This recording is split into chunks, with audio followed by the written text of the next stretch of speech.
আসসালামু আলাইকুম। সম্মানিত দর্শক শ্রোতা, এই যে আমাদের সম্মানিত রোগীর আমরা এক্সটার্নাল পাইলসের মধ্যে এখানে প্রায় আঙ্গুরের জুটার মতো এই যে অনেকগুলো গুটা, প্রায় 15 থেকে 20টা গুটা বের হয়েছে ছোটো ছোটো, যেগুলো যে গুটাগুলা ফেটে গেছে। তো ফেটে যাওয়ার কারণ আমরা বাড়ির কাছ থেকে জানবো। উনি আগে কি বলেন, আগে চিকিৎসা নিয়েছিলেন? জি ভাইয়া, আজকে গত 2 বছর থেকে আমি চিকিৎসা করতেছি।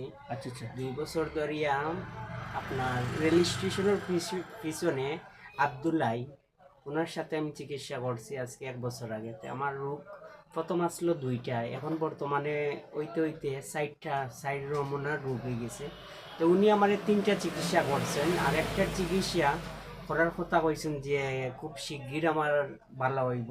এখন আমার 3 মাস থাকিয়া কোনো চিকিৎসা নাই, একটা পানি জাতীয় অ্যাসিড জাতীয় দিয়েছেন। দেওয়ার পরে এগুলো আমি যখন আমার খাজুয়ায় বা জলে তখন আমি এইটা দেই, দেওয়ার পরে আমার অনেক কষ্ট হয়।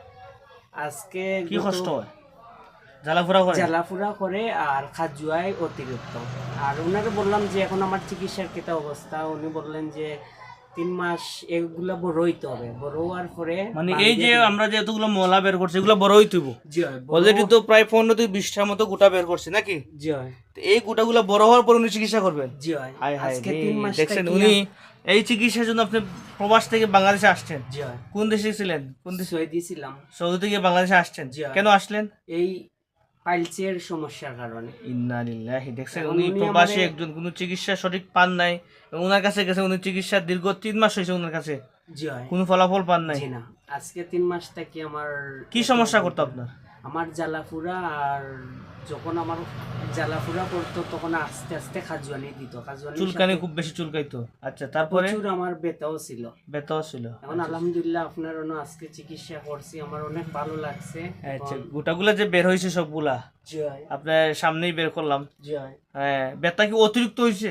জি না, অতিরিক্ত কষ্ট জ্বালা নেই। পড়ে হয়েছে? জি না, তেমন একটা কোনো কষ্ট হয়েছে না। স্বাভাবিক? জি হয়। আর আব্দুল হাইয়ের যে চিকিৎসা আপনার করছেন, এত কষ্ট পাইছি তা বলানোর সীমার বাইরে।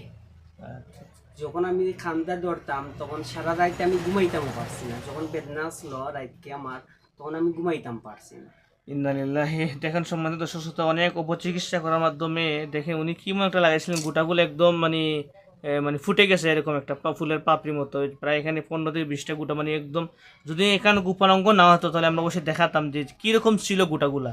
তো যাই হোক, এটা অবশ্যই একটা গোপনীয় বিষয়, এই জন্য আমরা এগুলো প্রকাশ করতেছি না। কিন্তু দেখলে কিন্তু ভয় লাগে, আমি যে ভয় পেয়ে গেছি এবং অনেক টাকা চলে যেত যদি এটা অপারেশন করতো।